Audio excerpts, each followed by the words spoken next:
Hello. Hello. Hi, how are you? Hi there. I'm doing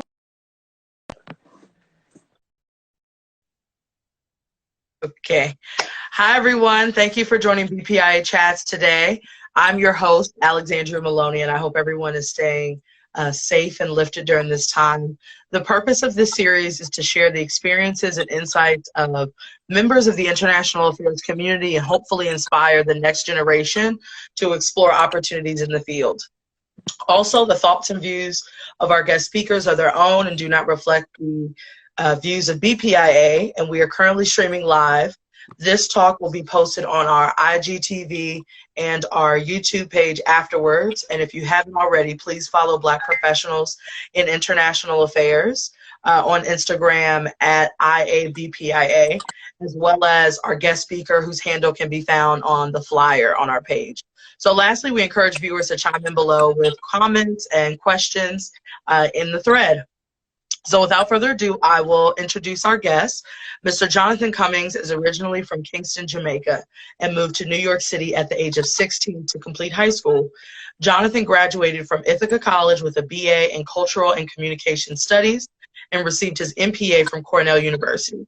During his time at Cornell, he served as the president of the Cornell Public Affairs Society. Jonathon has had significant professional experience working on political campaigns in international NGOs and operating within the United Nations space.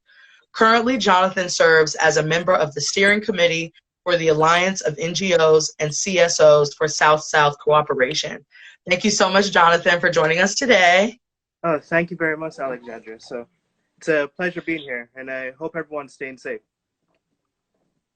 So I'd like to start off by asking, how is the COVID-19 situation affecting you and the work that you're doing and organizations that you're involved in? Okay. So for me personally, I've been hunkered down in Brooklyn, keeping safe. I am concerned a little bit about my family. So my sister works in healthcare, and she's one of the people on the front lines. I'm very proud of her. So she works in urgent care, and she's been helping doctors deal with COVID-19 patients. And she's told me a lot of very, very interesting stories about the situation in New York City in particular.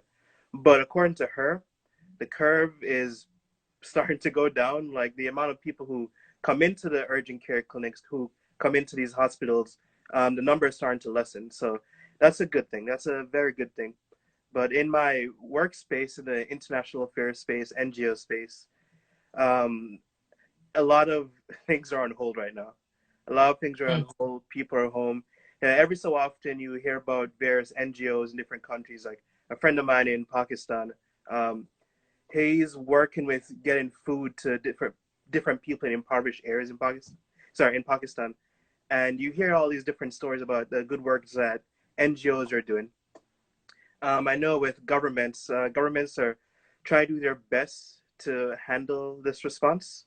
I know with the UN Office of South-South Cooperation, well, I can speak from an NGO standpoint, but the UN Office of South-South Cooperation, they've been working with various governments to try and get governments to share their knowledge. They're using an e-learning platform to, connect the ministries of health in these different emerging countries and emerging economies to help each other, to share expertise. So that's a little bit about me and what's going on in my space in regards to the COVID. Thank you for sharing that. And luckily, I mean, throughout across the United States, I know here in the DC area, the curve is finally starting to flatten. So hopefully it continues to go that way. Mm-hmm. So my next question, and for folks who have just joined in, we're here with Jonathon Cummings. Feel free to add any comments or questions in the thread, and I'll do my best to incorporate them. Can you tell us more about what got us to where you are now? So academic, professional, life story. Okay. So I guess, well, this will kind of be a two-pronged story. So I'll talk a little bit about my academic experience, my professional and personal experience. So as you mentioned in the introduction, I'm originally from Kingston, Jamaica, and for better or for worse, the biggest impact on why I got interested in politics and international affairs was because of my father. And I jokingly tell him, I'm like, oh, you were involved with politics. When I was younger, I hated that idea. I hated being involved in anything remotely close to politics. But he was a member of parliament in Kingston, Jamaica. And then he became the Minister of State for Agriculture and Lands for Jamaica. Then became Jamaica's trade administrator, and now he came back. He went to New York, came back to New York after a while, and went back to Jamaica. And now he's managing some agricultural project in Jamaica. So whether or not he gets back into politics is dependent on him, you know. So we'll see what he does from there. But when I was younger, I moved to, as you said, I moved to New York City at 16, and I went to Ithaca College. So at Ithaca College, my major was political science, and it was the only school I applied to as a poli-sci major, which is interesting. I applied to 14 schools. They all waived my application fee. I got into like 11 of them, and I went to Ithaca College, being the only one I got into as a poli-sci major. So after that, Ithaca, during Ithaca rather, I changed my major to culture and communication studies. And I met this professor by the name of Jonathon who taught intro to communication studies. And he brought this gentleman who owns a political consulting firm. And he was talking about this competitive congressional race that was happening in the Ithaca and Tompkins County area. And I was like, okay, cool, let me try it out. So I interned on the race, and I guess got addicted to politics after that. So I got addicted to politics. I worked on a bunch of political campaigns in Ithaca and Tompkins County, two congressional races, a state senate race. I became a member of the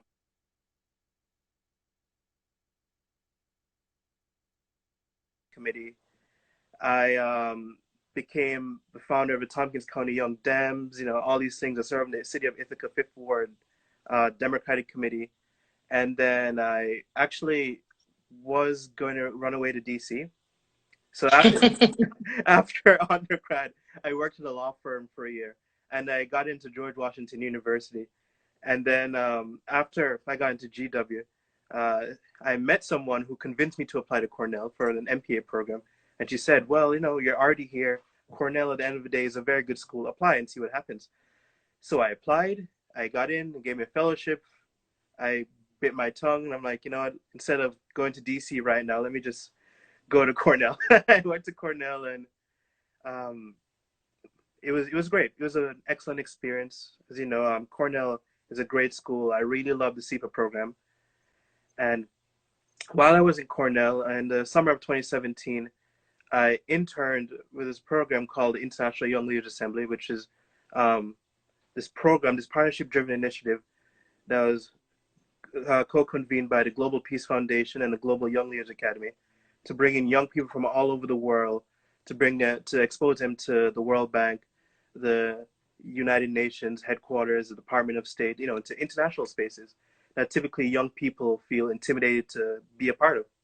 And so I interned, I helped out, I got partners, and I was a partnership guy, strategic stakeholder engagement. That's what I did. I got the American Red Cross as a partner. You know, I uh, spoke at the United Nations General Assembly. You know, all these cool things. And that really pushed my career into international affairs, or I guess kind of lobbying in a sense in the international space. And so after that, I finished my last year at CEPA, and I came down to New York City, and I got a job with the World Human Accountability Organization, WHO, and it's an international foundation, more or less international foundation that wanted to do work with the United Nations. So I was their partnership manager, and being their partnership manager meant that I kind of served as your lobbyist in a sense, going in and out of the UN, developing partnerships with people, with ambassadors, diplomats, people from the NGO and private sector. I assisted with planning events, and I planned some events with some UN missions, different NGOs and whatnot. And fortunately, I was at the right place at the right time where I met someone who was the chair of the Alliance of NGOs and CSOs for South-South Cooperation. And I became a member of the steering committee. And it's pretty much I guess, the way I'd frame it is that it's a UN committee that works at the UN Office of South-South Cooperation. And that gives it special access to get projects done with the UN Office of South-South Cooperation. So that's me in a nutshell. Thank you, Jonathan. For those who are still joining, I'm here with Jonathon Cummings, who has experience in domestic political campaigns and international organizations. I'd like to shout out, so Jonathon and I both are graduates from the Cornell Institute of Public Affairs, so shout out to SIPA. I see I see another alumni, Nadia just joined it too. So Jonathon, can you tell us, you just briefly mentioned about this steering committee, but for the young exploring this career area, could you tell us more about what is a steering committee in relation to the United Nations, and what sorts of things that the one that you're on in particular does? Okay, so with the steering committee, like I said, I briefly talked about the steering committee. So the steering committee, I guess the way I would frame it is that it's a committee that was developed by the United Nations Office on South-South Cooperation to advance the objectives and goals of civil society and NGOs in the Global South. So the Global South, or South-South Cooperation, refers to emerging economies, emerging countries, developing countries. So over 120 countries plus China and India, because they're still, according to the UN, they're still in that developing emerging economy category. So the UN Office of South-South Cooperation represents and encompasses all those countries, and it tries to get these countries to work with each other. So, for example, let me use this as an example. So the UN Office of South-South Cooperation manages the IBSA fund, which is the India, Brazil, South Africa fund. And so with that fund, they use it to do development. They manage it and do development projects in other emerging economies. So that's just an example of South-South cooperation.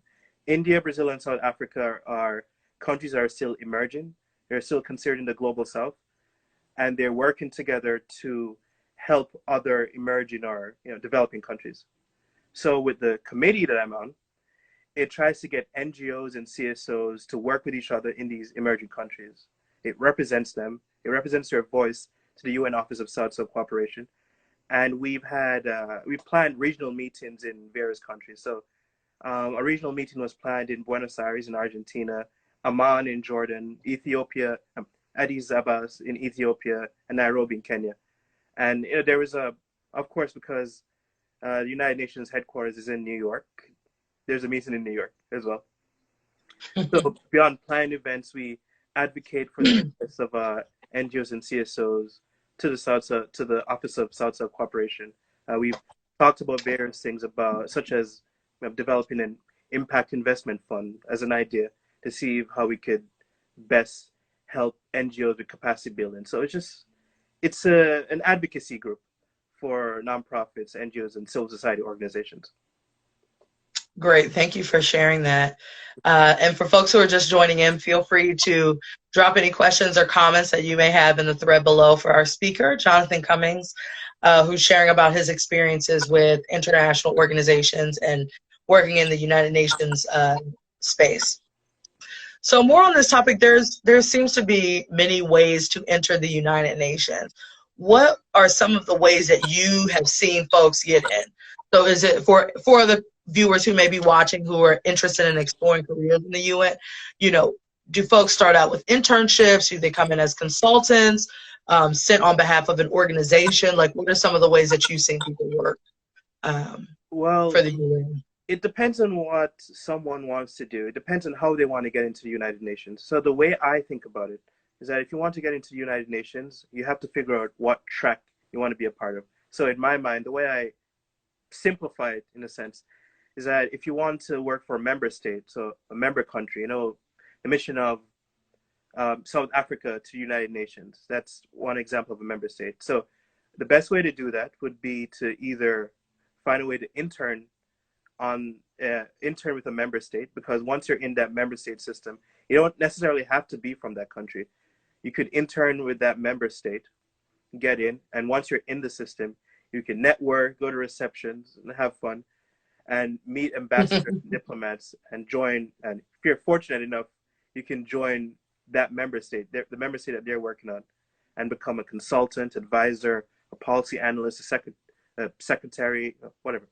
So that's one way. So that's the member state route. The next route would be to work for the UN system, so the UN government agencies, so UNDP, UN Women, UNFPA, all these different UN organizations. For young people, the easiest way, once again, would be to intern or luckily get a job as a consultant. And the best way to do that, as with most jobs, is to network. So even with interning with the UN, it can be very competitive to get an internship with the UN system. But one thing that could help would be to work for a nonprofit, a foundation, an NGO that does work with the United Nations. So that's the route that I did. That's the route that pretty much that I'm doing. So I worked with the International Young Leaders Assembly, Global Peace Foundation, the World Human Accountability Organization. These are organizations or projects that happen within the UN space. So through working with these organizations, these nonprofits, these NGOs, you interact with the UN, you attend events, you get to meet other people from NGOs and advocacy groups, you get to meet diplomats, ambassadors, people who work within the UN system, and it's very attractive. It's very, very attractive. So the way people in the UN view NGOs sometimes is that NGOs are pretty much organizations that come in and lobby the UN. So NGOs are outside organizations that lobby the UN, and people within the UN see that, and they can lobby the UN in ways to try to raise awareness about different issues such as climate change, education and youth development, things like that. They can work with member states on planning events or getting projects through the member states. So NGOs and nonprofits kind of come off as lobby groups to the UN. So just to kind of simplify or summarize what I said, the three ways, in my opinion, of best getting into the UN system are either to work with a member state, intern, consult, be lucky to find a connection that would help you get into the member states, work within the UN system, a UN agency, or the NGO civil society realm. Thank you for that. I'm taking notes of your talk. So that I may be able to share it with the young folks that I know who are interested in getting more information about the UN space. So you mentioned the importance of networking in this area. Do you have any tips on networking? So networking within the UN or just in general? Either, Okay. but So specific to the international affairs space.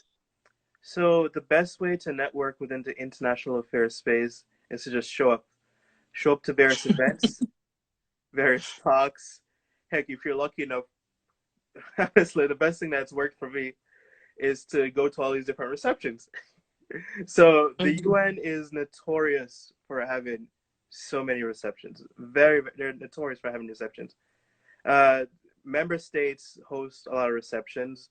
Last year, the mission of Nigeria hosted. They were notorious for hosting a lot of receptions, which turns into parties. And I'm not here to just talk about partying or whatever. But these receptions are important because it gets you FaceTime with ambassadors, diplomats, people who are in NGOs who are lucky enough to hear about it and attend. And helps you to develop a network. And actually, some of these member states, beyond beyond working and doing policy within the UN system, they use receptions as a way to do politics. You know, Mm-hmm.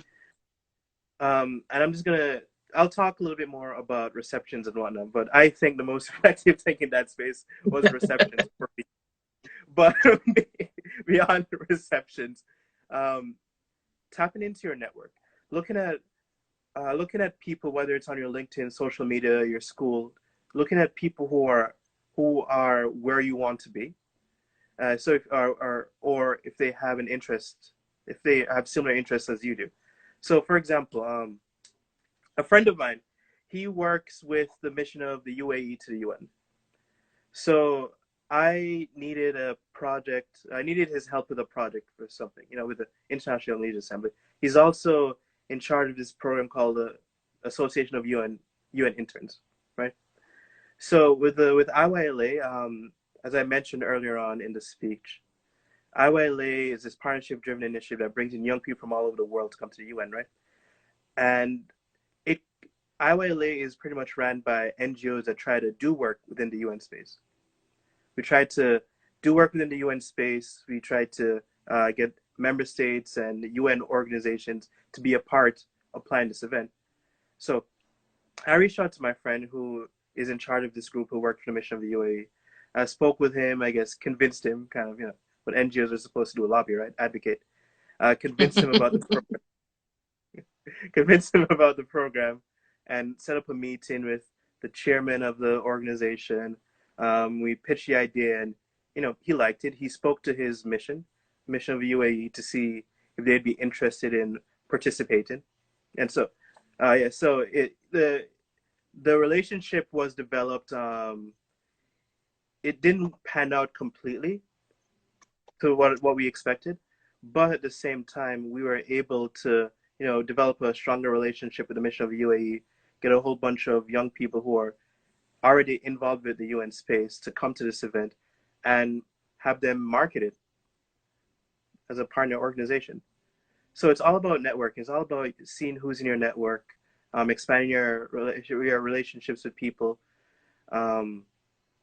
being very present at different events, and just being very open, because you never know who you'll meet.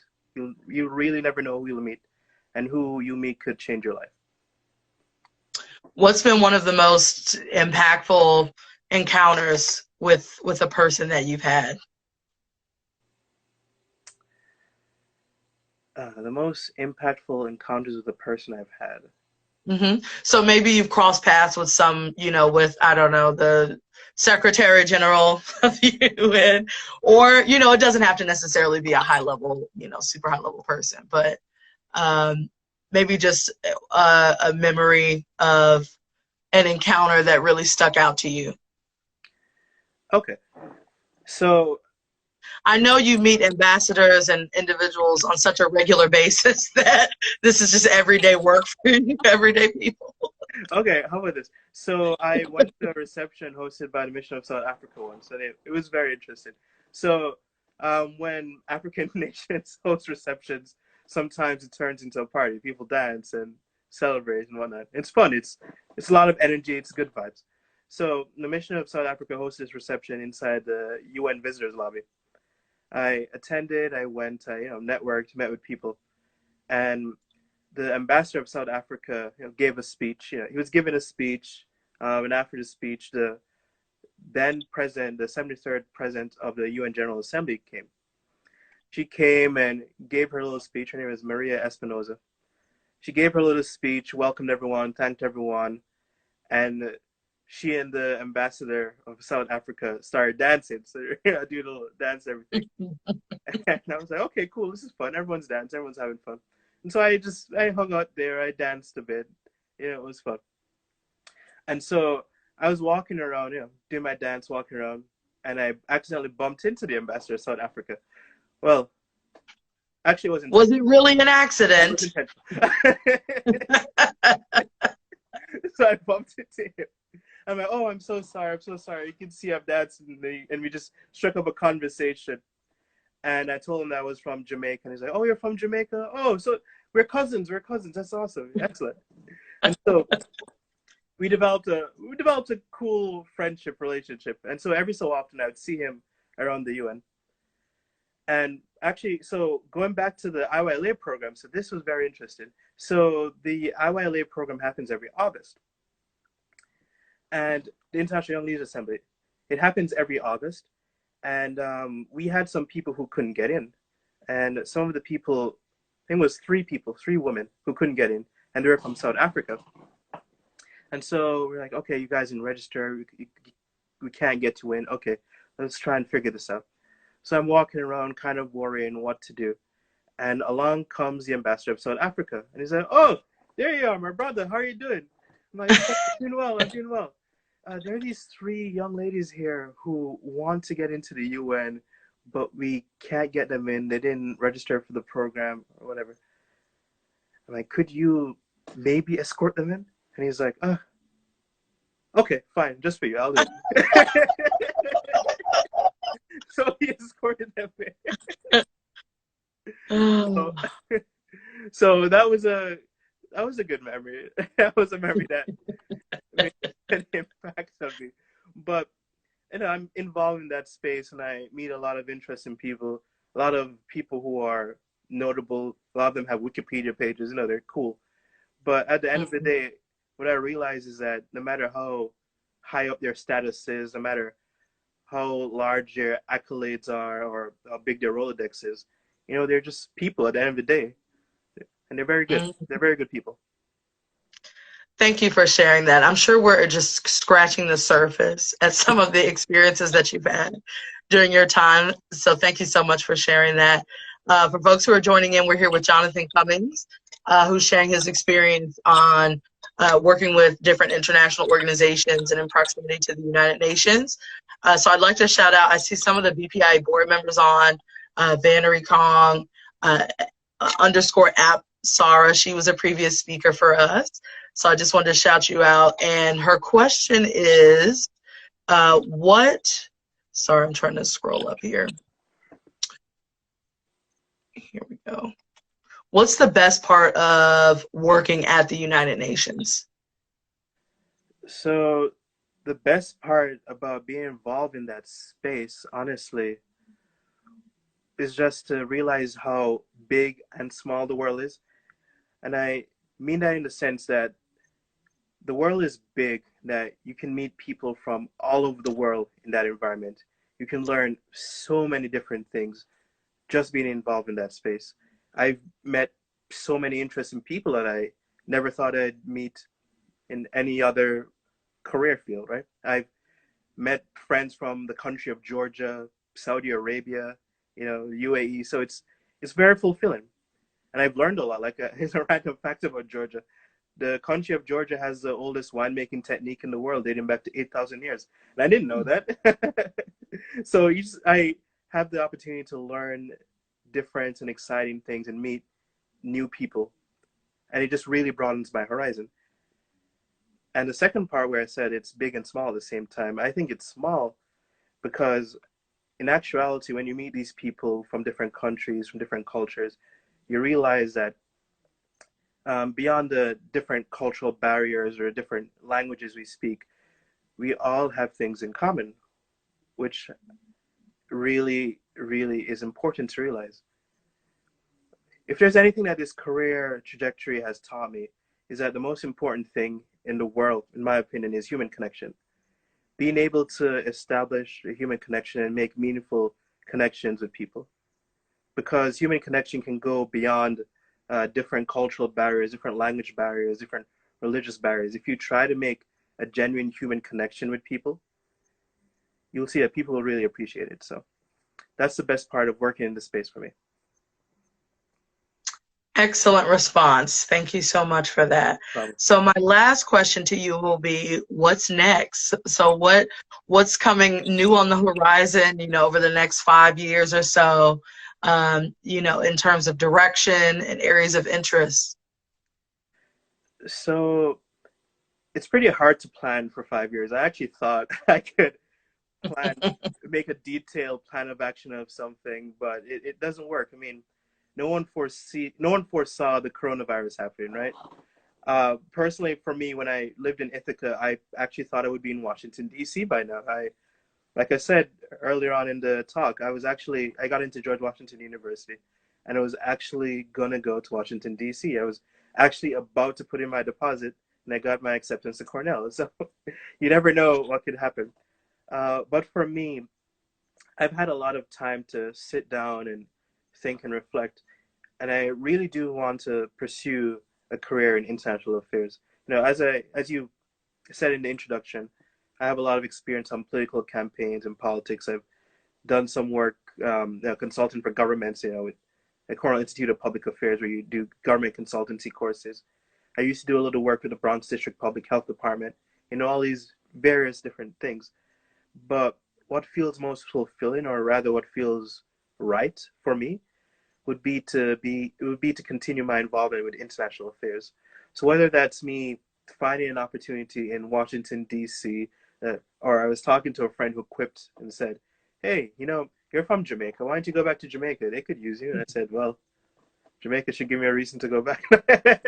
But you'll never know. You'll never know. You never know what could happen. But my passion right now is to continue to be an international affairs professional, continue in that field and see where it takes me. Great, great. So I'm sorry, I said that that last question was the final question. This is actually the final question that I like to ask every speaker. So what advice would you give to someone who is considering this line of work that you are in, whether it's the job or the field? Oh, learn languages. That's my weakness. Learn different languages. Well, I wouldn't say it's a, well, yes, it's a weakness. And sometimes I just say I'm lazy.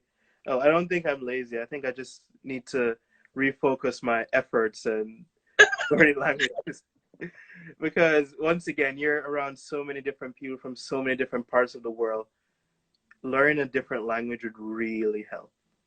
And also, I mentioned this with the human connection part, but being open to new experiences and different people, because there's so much in life that you don't understand, but being in that environment, it will really open your eyes to so many different things. But you have to come in with an open heart and an open mind, because for me, using myself as an example, I've been in situations where I've been to an event that's hosted by Saudi Arabia.